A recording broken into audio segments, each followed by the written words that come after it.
مولانا صاحب کے بیانات کے لیے ابھی اس چینل کو سبسکرائب کر لیجئے۔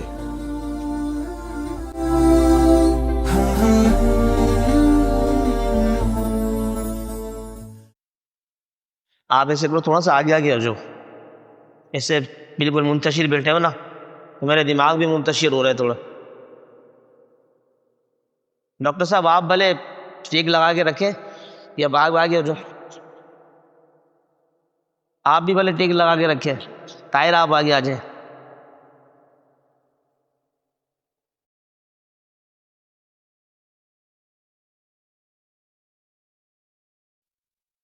ہم نے اپنے اساتذہ سے، بزرگوں سے یہی سنا ہے کہ اگر مجمع منتشر ہو کے بیٹھا ہوا ہو نا تو بات کرنے والے کا دماغ بھی منتشر ہوتا ہے، اس کو بات کرنے میں مزہ نہیں آتا، کبھی ایک کر کے دیکھتے ہیں، پھر سارے ایک ساتھ بیٹھتے ہیں تو ایک ہی دفعہ دیکھ لے جاؤ۔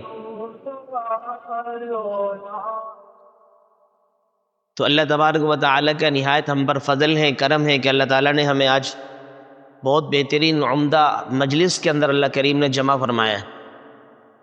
اس میں اللہ تعالیٰ کا شکریہ ادا کریں، اور وہ حفاظ مبارکباد کے مستحق ہیں کہ جنہوں نے اس ماہ مبارک کے اندر جو رمضان المبارک کی ایک اہم ترین عبادت ہے تراویح، اس کے اندر قرآن کریم کو سنایا ہے اور سنا ہے۔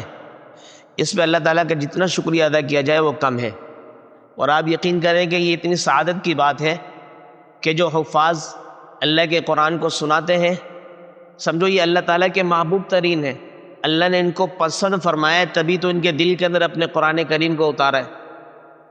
اور محبوب جب دل ہوتا ہے اس کے اندر بہت ساری چیزیں اترتی چلی جاتی ہیں، اور اللہ تبارک و تعالیٰ کی یہ کتاب ہے نا، اب کوئی بھی آدمی ہو، کسی کی کوئی چھوٹی کتاب ہو یا بڑی کتاب ہو، یا کوئی چند ایک اشعار ہو، وہ کبھی بھی کسی گندے کاغذ پر ان کو لکھے گا نہیں، کبھی بھی وہ اپنی اس کتاب کی نشر و اشاعت کوئی گندے پیپر میں نہیں کرے گا۔ دیکھو میلا کچیلا پیپر تو الگ چیز ہے، لیکن فرمایا کہ کوئی ردی والا جو پیپر ہوتا ہے نا، ایک تو ہوتا ہے اعلیٰ قسم کا، ایک نارمل قسم کا، ایک بالکل نیچے درجے کا، تو ہر ایک بندہ کوشش کرے گا کہ میرا جو یہ کتاب شاہ، میرے جو اشعار، میری جو یہ کتاب، میری جو یہ تحریر، میرا یہ خط، میرا یہ پیغام، میرے سارے کے سارے الفاظ، یہ سارے کے سارے سب سے اعلیٰ ترین کاغذ کے اندر ہونی چاہیے، تاکہ خریدنے والے کو پتہ ہو کہ مکتبۃ البشرہ کا یہ ایڈیشن ہے، تاکہ پتہ چلے کہ نہیں بہترین سے بہترین یہ ایڈیشن والا ہے، یہ مکتبے والا ہے، یہ کتب خانے والا ہے۔ اور خریدنے والا جب دیکھے گا کہ یار سب سے مہنگا ترین ہے، پر پیپر بھی اس کا اچھا ہے، لکھائی بھی اچھی ہے، ساری چیزیں، تو اس کو پسند کرے گا وہ بندہ۔ اور ساتھ ساتھ میں فرمایا کہ جب بندہ عام سا آدمی اپنی کسی تحریر کو، اپنی کسی خط کو، کسی پیغام کو کسی عام سے کاغذ میں نہیں لکھنا چاہتا، تو اللہ تبارک و تعالیٰ اپنے کلام کو، جو اللہ رب العالمین تمام جتنے بھی ہستیاں ہیں ان سے اعلیٰ تر ہے، اللہ کریم کا یہ کلام بھی سب سے اعلیٰ تر ہے، تو اب اندازہ لگائیں کہ اللہ تعالیٰ اپنے اس کلام کو کیسے گندے دل کے اندر ڈال دے گا۔ دیکھو ہماری جو کتابیں ہوتی ہیں نا، ہمارے جو خطوط ہیں، ہماری جو تحریرات ہیں، وہ تو درج ہوتی ہیں کتابوں کے اندر، کاغذ کے اندر، لیکن اللہ تبارک و تعالیٰ کے یہ کلام کی خصوصیت سمجھیں آپ کہ یہ درج ہوتا ہے ہمارے دلوں کے اندر، قلوب کے اندر۔ آپ دیکھیں کہ چند سالوں پہلے ہندوستان کے اندر بہت سے لوگوں نے یہ پروپیگنڈا کیا کہ قرآن کریم کی تعلیمات کو ختم کروانے کی کوشش کی، احادیث کی تعلیم کو ختم کرانے کی کوشش کی، اور وہاں کے وزراء نے یہ اعلان کیا کہ جتنے بھی قرآن کریم رکھے ہیں نا، ان کے جتنے بعد ان کے پاس مصاحف ہیں، مصحف عثمانی ہے، ان تمام کو اٹھاؤ، اٹھانے کے بعد نعوذ باللہ ان کو جلا دو، خاکستر کر دو ان کو بالکل، تاکہ یہ قرآن جب نہیں رہیں گے، جب قرآن نہیں رہیں گے تو قرآن کی تعلیم بھی نہیں ہوگی، یہ قرآن نہیں رہیں گے تو قرآن والے بھی نہیں رہیں گے، تو قرآن نہیں رہے گا تو ظاہر سی بات ہے اس کے الفاظ ختم ہو جائیں گے، اس کے معنی ختم ہو جائیں گے، جو اس میں جس چیز سے ہمیں ڈر لگتا ہے، وہ جو جہاد کے معاملات ہیں وہ بھی ختم ہو جائیں گے۔ اسی وجہ سے انہوں نے پروپیگنڈا کیا کہ بھئی قرآن کریم کے اندر جو جہاد کا معاملہ ہے، یہ جہاد کے جو مقام ہے، یہ قرآن کریم کی تعلیم اس کو اجاگر کر دی، کیوں نہ ہم اس کے جو جڑ کو ہی ختم کر دیں، قرآن کریم کے نسخے اٹھا کے جلوا دیے گئے، نعوذ باللہ، تمام مدارس سے۔ ظاہر ہے کہ اختیارات حکومت کو ہوتے ہیں فل، اللہ معاف فرمائے، اور ہمارے اہل اسلام کے جو لوگ ہیں ان کو اختیارات نہیں ہوتے، ان کے سامنے سے قرآن کریم سارے لے لیے گئے۔ یہ عجیب افسوس کا مقام تھا. لیکن پھر اس کے بعد دارالعلوم دیوبند انڈیا کے اندر ایک استاد اٹھے اور ایک اپنے شاگرد کو بلایا اور کہا کہ بیٹا آپ شروع کریں الف لام میم ذالک الکتاب سے اور پڑھتے چلے جائیں اور میں یہ لکھتا چلا جاؤں گا. ان کے جو شاگرد تھے انہوں نے الف لام میم ذالک الکتاب لا ریب فیہ ھدی للمتقین سے شروع کیا اور ان کے استاد نے لکھنا شروع کیا. بچے نے پڑھنا شروع کیا, ان کے استاد نے لکھنا شروع کیا, یہاں تک کہ ان کے بچے پڑھتا گیا پہلا پارہ, دوسرا, تیسرا, چوتھا, یہاں تک کہ آخری جو ہمارا پارہ ہے اما پارہ اس کی آخری صورت تک پہنچا من الجنۃ والناس. وہاں بچے کی زبان رکتی ہے من الجنۃ والناس پہ, یہاں سامنے استاد کا قلم رکتا ہے من الجنۃ والناس پہ. پھر دوبارہ قرآن کریم جو ہے تیار ہو گیا. پھر جا کے کسی نے اس منظر کو یوں دیکھا, دیکھنے کے بعد اس منظر کشی کو یوں اشعار کی صورت کے اندر بیان کیا کہ کیوں نہ ہو ممتاز اسلام دنیا بھر کے دینوں میں, کیوں نہ ہو ممتاز اسلام دنیا بھر کے دینوں میں, وہاں مذہب کتابوں میں, یہاں قرآن سینوں میں. کہ بھئی تم قرآن کریم کے تو نسخوں کو تو جلا سکتے ہو, لیکن ہمارے دلوں سے قرآن کریم کو کیسے نکالو گے, نکال کے دکھاؤ. تو یہ اللہ رب العالمین کے نہایت فضل ہے ہم پر, ان حفاظ پر جن کے دلوں میں اللہ کریم نے اس قرآن کریم کو پیوست فرمایا, محفوظ فرمایا ہے. یہ بہت زیادہ مبارک بات کے مستحق ہے. وجہ اس کی یہ کہ اللہ تعالیٰ نے آپ کو مبارک سمجھا نا, آپ کو محبوب سمجھا, آپ کو اپنا سمجھا. کوئی بھی آپ دیکھیں اس میں آپ مثال دے سکتے ہیں اور لے سکتے ہیں کہ کبھی بھی آدمی نا اپنی جو اہم ترین چیز ہو, اپنا اہم پیغام ہو, اپنی سب سے اہم ترین جو چیز ہوگی اس کو کسی ایرے گیرے نتو خیرے کو کے پاس نہیں رکھوائے گا. اپنی امانت سمجھو, مثال کے طور پہ اپنی امانت کو کبھی بھی کوئی کسی دشمن کے پاس رکھوائے گا نہیں, کسی برے آدمی کے پاس رکھوائے گا, کسی غلط آدمی کے پاس کبھی بھی نہیں رکھوائے گا. اندازہ لگاؤ اللہ رب العالمین کا جو ایک کلام ہے سب سے اعلیٰ ترین کلام ہے. یہ امانت بھی قرآن کریم کو اللہ تعالیٰ نے فرمایا انا عرضنا الامانۃ علی السماوات والارض والجبال. اللہ فرما رہے کہ ہم نے اس قرآن کو پیش کیا آسمانوں پر, زمینوں پر, پہاڑوں پر, فابین ان یحملنھا. اس تمام نے, آسمانوں نے بھی, زمینوں نے بھی, ساتھ ساتھ میں پہاڑوں نے بھی انکار کر دیا ان یحملنھا کہ نہیں ہم اس کو حمل نہیں کر سکتے, ہم اس کو اٹھا نہیں سکتے, ہم اس کو برداشت نہیں کر سکتے, ہمارے اندر اتنی سخت نہیں ہے, طاقت نہیں ہے کہ ہم اس کو اٹھا سکے. واشفقنھا فرمایا وہ ڈر گئے, اس کو ڈر گئے کہ نہیں ہمیں اٹھائیں گے تو ہم گر جائیں گے, ہم ریزہ ریزہ ہو جائیں گے, ہمارے معاملات خراب ہو جائیں گے. لیکن آگے کیا فرمایا وحملھا الانسان, لیکن اس کو کس نے اٹھا لیا, اس کو محفوظ کس نے کر لیا, انسان نے. آپ دیکھیں صورت کے اعتبار سے, شکل و صورت کے اعتبار سے آسمان کتنی وسعت رکھتا ہے, کتنا طویل ہے, کتنا بڑا ہے کہ آدمی کی انتہائی نظر تک نظر آتا ہے, ختم نہیں ہوتا. زمین آپ دیکھیں, زمین کا بھی احاطہ نہیں کر سکتے کتنی بڑی زمین ہے. اسی طرح پہاڑوں کو دیکھیں, پہاڑ کتنے مضبوط ترین چٹان, ان کو کوئی ہلانا چاہے ہلا نہیں سکتے اللہ کریم کے علاوہ. ایسا ہے کہ نہیں؟ آپ اندازہ لگاؤ ہر ایک. اور یہ انسان کتنا کمزور ہے, کتنا ناتواں ہے, اس کے اندر کیا طاقت, کچھ بھی نہیں ہے. لیکن اس نے جب حامی بھر لی تو اللہ رب العالمین نے سب سے زیادہ مقدس ترین اس اشرف المخلوقات بنا دی اس انسان. جب اس نے قرآن کریم کو حمل کیا, قرآن کریم کو اپنے اندر محفوظ کیا, قرآن کریم کے لیے حامی بھر لی کہ نہیں اس قرآن کریم کو اگر لینے والے آسمان نہیں کوئی مسئلہ نہیں, زمین نہیں کوئی مسئلہ نہیں, پہاڑ نہیں کوئی مسئلہ نہیں, لیکن اے اللہ اس قرآن کریم کو حفظ کرنے والے ہم انسان ہوں گے. یہ حضرت آدم علیہ السلام, آپ دیکھیں نا اللہ تبارک و تعالیٰ نے پھر کیا مقام دی حضرت آدم علیہ السلام کو.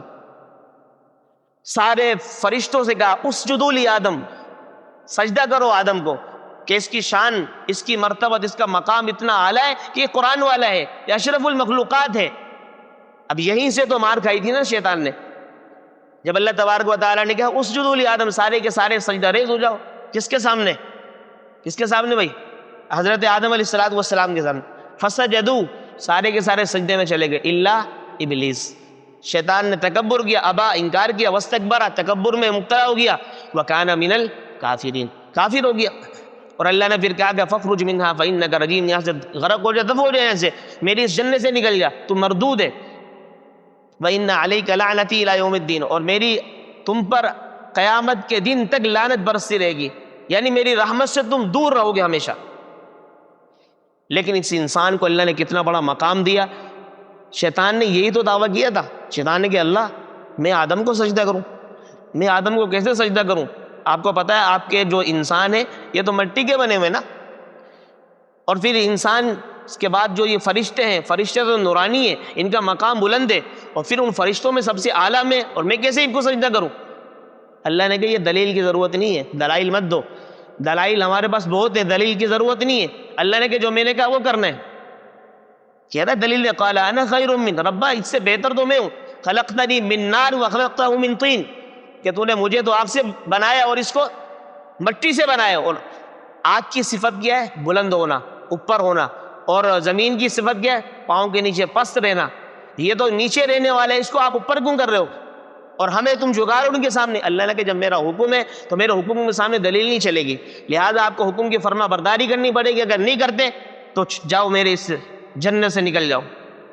تو آپ اندازہ لگائیں ان شیطان کا آسمانوں میں الگ الگ نام تھا، پہلے میں، دوسرے میں، تیسرے میں، چوتھے میں، پانچویں میں، چھٹے میں، ساتویں میں، کیونکہ اتنا بڑا مقام تھا، لیکن اللہ کریم کی نافرمانی کی تو اللہ تعالیٰ نے اس کو باہر کر دیا، جنت سے باہر نکال دیا۔ تو یہ مسلمانوں کے لیے اللہ رب العالمین کی طرف سے بہت بڑا انعام ہوا، فضل ہوا کہ حضرت آدم علیہ السلام نے حامی بھری اس قرآن کریم کو لینے کی، جس کی وجہ سے آج مسلمانوں کو بھی اللہ تعالیٰ نے اشرف المخلوقات بنا دی ہے، اور سب سے اعلیٰ ترین مخلوق قرار دیا ان کو۔ جتنی بھی مخلوقات ہیں سب سے زیادہ اشرف المخلوقات ہی انسان ہے، پھر انسانوں میں مسلمان ہیں، مسلمانوں میں سب سے اعلیٰ وہ حفاظ ہیں جن کے سینوں کے اندر یہ قرآن کریم ہے، جس کی وجہ سے اشرف المخلوقات بنائے۔ اب جس وجہ سے اشرف المخلوقات بنایا گیا وہ وجہ اگر ہمارے پاس ہے، اس وجہ کے مستحق ہمیں، خدا کی قسم اس سے بڑا مبارکباد کے مستحق کون ہو سکتا ہے؟ اس سے زیادہ فضیلت والا شخص کون ہو سکتا ہے؟ یار آج اگر کوئی عام لوگ سارے کے سارے اشرف المخلوقات بن رہے ہیں، وہ میری وجہ سے بن رہے ہیں، ان حفاظ کی وجہ سے بن رہے ہیں، تو کتنی بڑی اللہ رب العالمین نے فضیلت سے نواز دیا ہمیں۔ کہتے ہیں نا، بس اوقات کہتے ہیں کہ یار یہ مثال لے کے سمجھا رہا ہوں، گلی کے اندر یہ گلی یا روڈ بہترین طریقے سے بن گیا، اچھا بول کس کی وجہ سے بنا ہے؟ بول فلاں کی وجہ سے بنا ہے۔ وہ کیسا فخر کرتا ہے اپنے اوپر، بھائی او بھائی یہ گلی میری وجہ سے بنی، میرے منت کی وجہ سے بنی ہے، میرے احسانات ہیں تمہارے اوپر۔ تو اسی طریقے سے خدا کی قسم یہ قرآن کریم کے حفاظ، یہ ان کا ہم پر احسان ہے کہ ان کی وجہ سے ہم اشرف المخلوقات قرار دیا ہے، ان کی وجہ سے ہمیں کھانا پینا اچھا مل رہا ہے، ان کی وجہ سے ہمیں سارے معاملات ہم دیکھ رہے ہیں۔ یہ مدارس جو ہے دین کے قلعے ہیں، ان مدارس کو نعوذ باللہ اگر ختم کر دیا جائے تو یہ قلعے اور یہ قرآن کی تعلیم، یہ ہمارے چہروں پہ داڑھی، اسی طریقے سے فرمایا کہ ہمارے سر پہ عمامہ، ٹوپی اور مسلمانوں والا لباس کہیں بھی نظر نہیں آئے گا۔ یہ قرآن کے حفاظ ہیں، یہ الفاظ کو رٹے ہوئے، خدا نہ خاصہ کسی نے دوبارہ بھی سازش کرنے کی کوشش کی کہ قرآن کریم کو دوبارہ سے جلانے کی کوشش کی، ہمارے پاس اتنے حفاظ ہیں الحمدللہ مسلمانوں کے پاس کہ دوبارہ سے اپنی تحریر لکھ کر دوبارہ قرآن کریم کا نسخہ تیار کر لیں گے۔ کتنا بڑا کام ہو رہا ہے یہ مدارس کے اندر اس حفاظ کے حوالے سے۔ تو میرے عزیزو، قرآن کریم جس کے دل میں آ گیا وہ بہت زیادہ اللہ تعالیٰ کا پسندیدہ ہے، محبوب ترین ہے، ان کے والدین بھی بڑے محبوب ترین ہیں، کیونکہ آپ دیکھیں چند ایک بڑے بھی بیٹھے تو ان کے انشاءاللہ سمجھ میں آئے گی بات۔ جو بچہ ہوتا ہے نا، وہ بچہ وہ اپنے والد کا ایک جسم ہوتا ہے، حصہ ہوتا ہے، اس کے جسم کا حصہ ہوتا ہے۔ آپ اندازہ لگاؤ جو والد ہے نا، اب وہ مبارکباد کبھی سوچتا ہے آدمی مبارکباد کا مستحق والد کیوں ہے؟ بھائی اس لیے کہ یہ اسی کی تو اولاد ہے، اسی کا تو جسم کا حصہ ہے، یہ اس کے جسم کا حصہ ہے، ظاہر ہے اللہ نے اس کو بھی تو مبارک سمجھا نا، اس کے جسم کے حصے، اس کے نطفے سے اس کے پیداوار ہوا، جس کی وجہ سے اللہ کریم نے اس کو بھی نوازا۔ اندازہ لگاؤ، وہ بندے بھی محبوب ترین ہے، تاکہ اللہ کریم نے اسی کے حصے کو پکڑ کر اللہ کریم نے حافظ قرآن بنایا نا۔ یہ اسی وجہ جب ہی ہوتا ہے جب آدمی کے دل کے اندر محبت ہوتی ہے قرآن کی، قرآن والوں کی، اللہ والوں کی، مدارس کی، مساجد کی، خانقاہ والوں کی، اسی طریقے سے علماء کی، صلحاء کی، قراء کی، اور جتنے بھی دین کے شعبے ان والوں سے محبت کرتے ہیں، تبھی اللہ کریم ہماری نسلوں میں حفاظ پیدا فرمائے۔ اور ساتھ ساتھ میں قرآن کریم بہت تاثیر والا کلام ہے۔ بس یہ آخری کچھ چند ایک باتیں کرتا ہوں، تو بات کرنے میں مزہ بھی نہیں آ رہا، مجھ سے زیادہ تو ان کی آواز آ رہی ہے۔ آج بھی سے ہے کیا 11ویں شریف 11 تاریخ ہے، چلو اللہ ان کی 11ویں کو بھی قبول فرمائے، یا پھر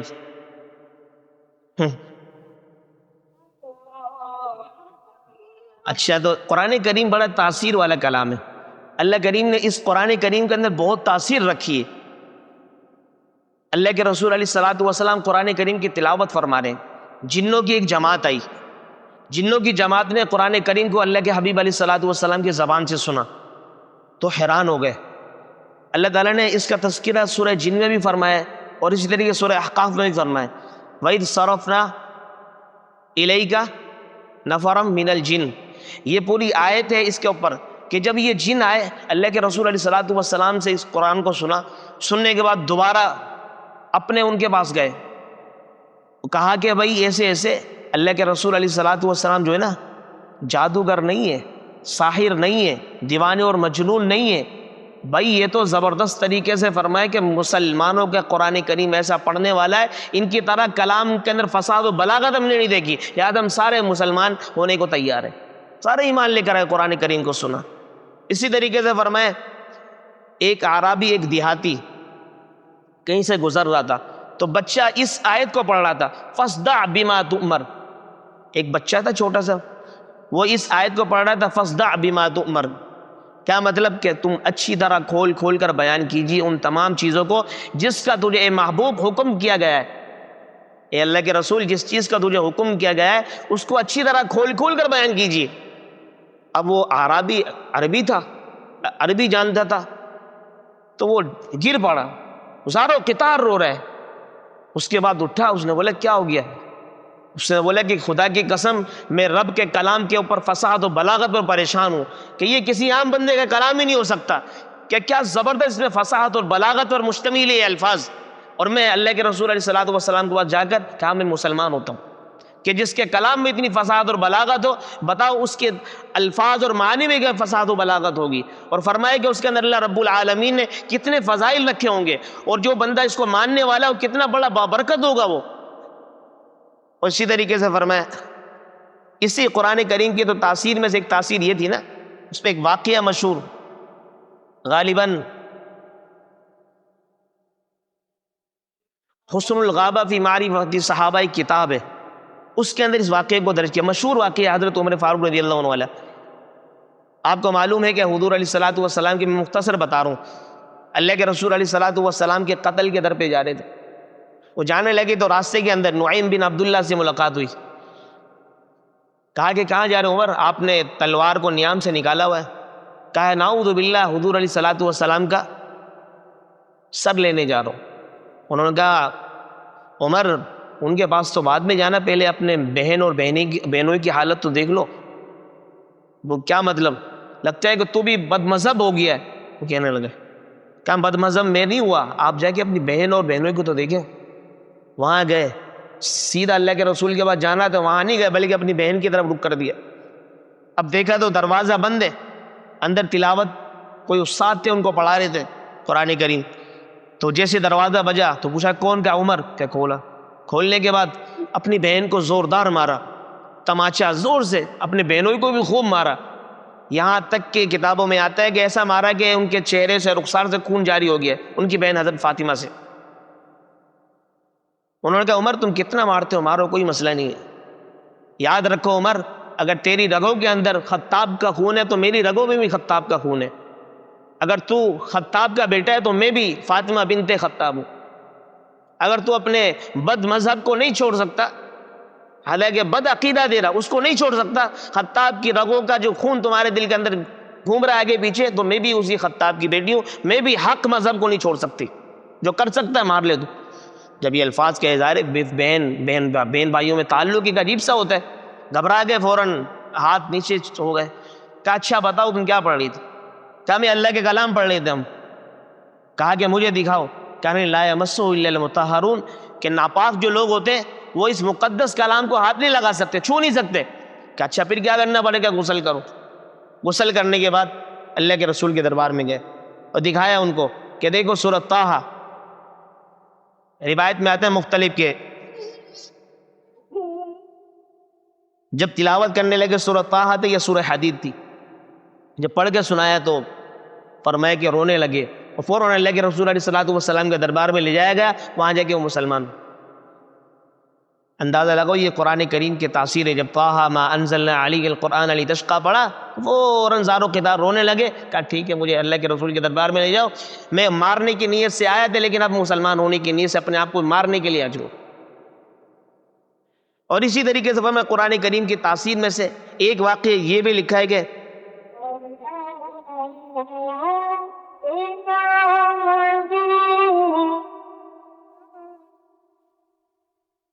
عتبہ بن ربیعہ مشرکین کا نمائندہ بن کر حضور علیہ الصلوۃ والسلام کے پاس آئے. مشرکین کی طرف سے نمائندہ بن گئے. کہنے لگے اے رسول اللہ, نہیں فرمایا کہ اے محمد, آپ کو اگر کوئی لڑکی چاہیے تو ہم اعلیٰ سے اعلیٰ ترین لڑکی سے شادی تمہاری کرا دیں گے. اگر تمہیں دولت چاہیے تمہیں دولت سے ایسا نوازیں گے تم حیران ہو جائیں گے. اگر تمہیں کوئی بادشاہ سلطنت چاہیے تو وہ بھی تمہیں دے دیں گے, لیکن جس کام میں تم لگے ہو توحید کے اندر اس کو چھوڑ دو. انہوں نے کہا میری بات سنو, کہ خاموش ہو جاؤ, اب میری بات سنو, مجھے کچھ بھی نہیں چاہیے. حضور علیہ الصلوۃ والسلام نے وضو تو کیا ہوا تھا, حامیم اور سجدہ پڑھنا شروع کی تو آپ یقین کریں وہ زارو قطار رونے لگا. رونے کے بعد پھر واپس گئے اپنے ان علاقے والوں پر کہ اللہ کے رسول جادوگر نہیں ہے, وہ واقعی محمد الرسول اللہ ہے, وہ کوئی ایسا نہیں. اس کے بعد ایسا کلام ہے کہ تمہارے پاس بھی اس طرح کا تم فساد و بلاغت کے بادشاہ ہو, اس کے بعد تم بھی ایسا کلام نہیں بنا سکتے کہ وہ اللہ کی طرف سے نازل کردہ کتاب ہے, وہ کلام ہے, وہ اپنا بنایا ہوا کلام نہیں ہے. آپ اندازہ لگاؤ جو لوگ پیشکش کرنے کے لیے آتے تھے وہ بھی سارے کے سارے جھک کر اللہ کے رسول علیہ الصلوۃ والسلام کے سامنے سے جاتے تھے. اسی طریقے سے فرمائے حضرت جبیر بن مطعم رضی اللہ عنہ, وہ ایک دفعہ حرم کے اندر آئے, مسجد ہے حرم کے اندر, وہاں پر حضور علیہ الصلوۃ والسلام مغرب کی نماز پڑھا رہے تھے, سورۃ طور کی تلاوت فرما رہے تھے. سورۃ طور جیسے اللہ کے رسول پڑھا رہے تھے تو وہ عجیب طریقے سے پتہ نہیں, وہ کہہ رہے, خود کتابوں میں لکھا ہے کہ وہ کہنے لگے کہ مجھے ایسا لگ رہا تھا کہ شاید میرا جو دل ہے وہ ہواؤں میں اڑ جائے گا, کہ یہ کیسا قرآن ہے, یہ کیسا کلام ہے جو جس کو پڑھا جا رہا ہے. فوراً دوسرے دن آئے کہ اللہ کے رسول کل آپ مغرب کی نماز کے اندر سورۃ طور پڑھ رہے تھے کہ میرے عجیب حالت ہو گئی تھی, میں چاہ رہا ہوں کہ اسی کلام کی طرف مجھے بھی متوجہ کر دے. کہا میں تو کلمہ پڑھنا پڑتا ہے, کہ کلمہ پڑھا دے مجھے مسلمان کر دے, یہ مسلمان ہو سکتے.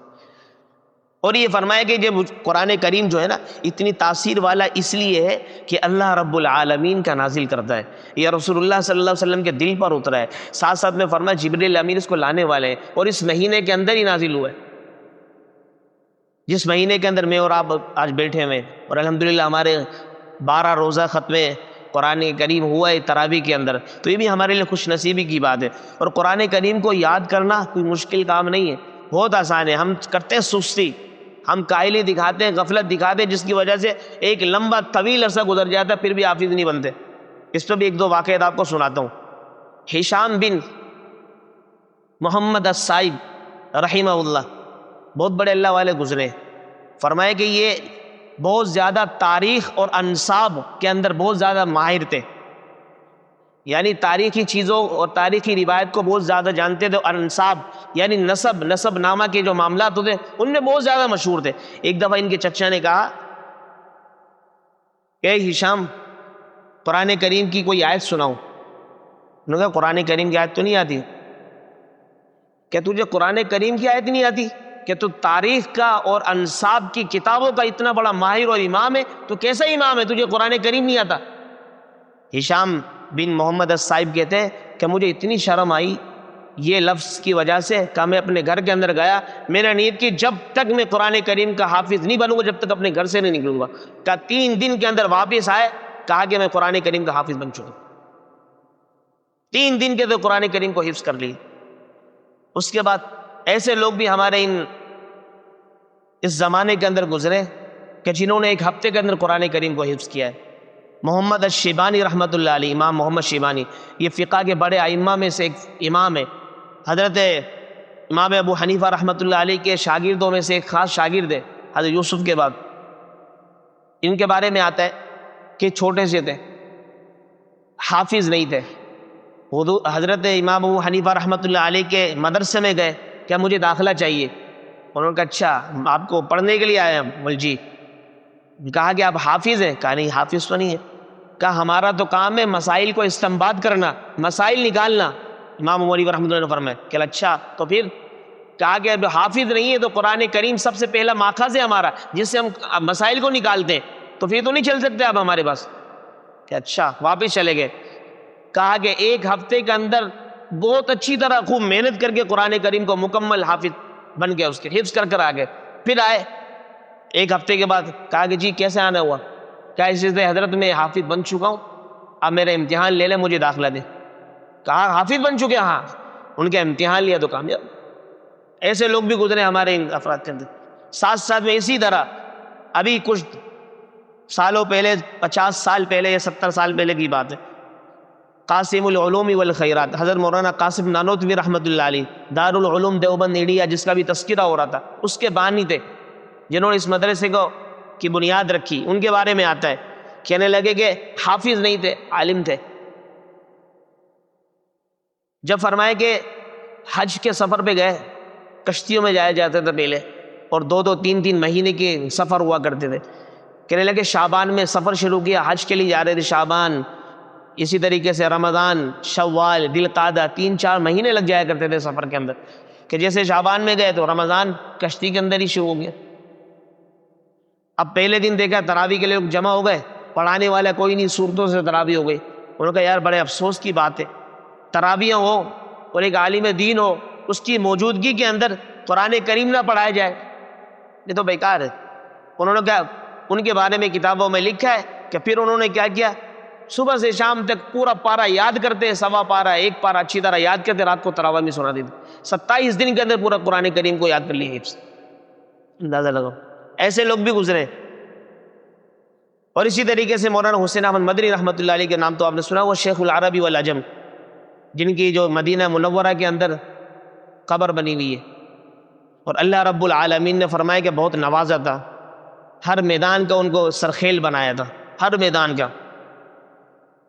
ان سے جب آپ کو شاید یاد ہے، یہ ہمارے خالد دین حال جو ہے، یہاں پر ایک دفعہ عدالت لگی ہوئی تھی، جج وغیرہ یہ سب موجود تھے.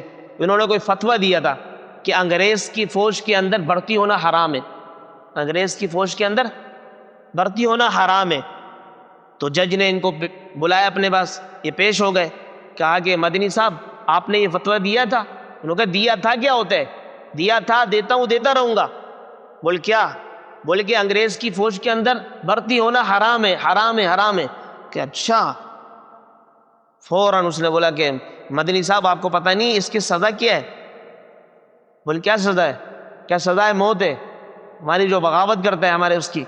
اس نے بولا مجھے پتہ ہے اس کی سزا موت ہے، اسی لیے میں دارالعلوم دیوبند سے چلا تھا، اپنے اس بیگ کے اندر کفن لے کر چلا تھا، تاکہ اس تمہاری سزا کے بعد اگر مجھے موت آ جاتی ہے تو فوراً اپنے کفن کا دفن ہو. اس نے بولا نہیں، آپ کو پتہ ہونا چاہیے مدنی صاحب کہ جس کو ہم کیا نام ہے سزائے موت دیتے ہیں اس کو کفن بھی ہم خود دیتے ہیں اپنا.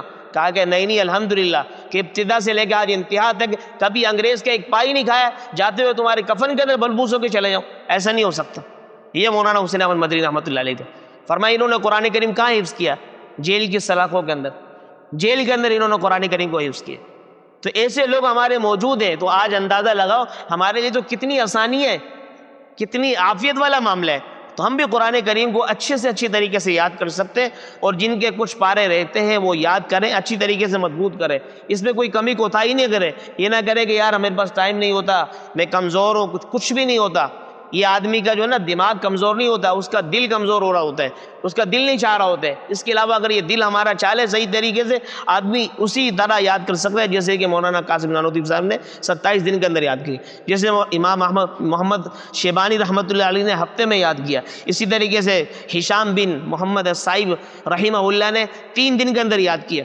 کوئی مشکل نہیں ہے، قرآن کریم تو ہے ہی آسان. اس کے بارے میں خود رب تعالیٰ فرما رہے وَلَقَدْ يَسَّرْنَا الْقُرْآنَ لِلذِّكْرِ، کہ ہم نے اس قرآن کو آسان کر دیا یاد کرنے والوں کے لیے. فَهَلْ مِن مُدَّكِرٍ، کوئی ہے یاد کرنے والا؟